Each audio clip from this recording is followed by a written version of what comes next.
TOMTV Manipur amasung UFC Gym anina shinduna Numit Nini Chupna Chatharakpa Suba Strongman Manipur Ngarang mapung phana Loisinkhre Achan Bigayda Leiba Hiyai Adventure Club the Pangthokiba Changdamnaba Aduda Sajal Culture Ge Sorokaibam Bhaktaras Extreme Gym Ge Yangpoklakpam Mahesh Kumar Amadi Extreme Gym Ge Akham Debrasna Mathangshin Ahanba Suba Amadi Ahum Suba Take Competition Aduge Men Event Singsu Men Event Singe Manung Chana Squad Crucifix Deadlift Monster Dumbbell Truck pull, farmer walk, child carry, amade, stone to soldier chimba event sing yauke. Amarom the side event in arm wrestling, the pacing a deadlift, the pacing a squat, the passing a squat, amade, the pagi chit curl chimba event sing supangtoke.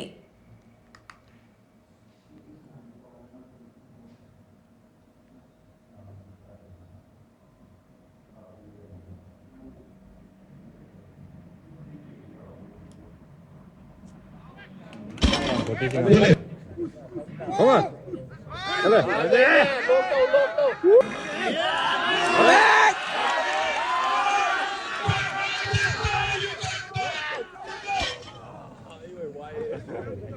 ¿Qué no?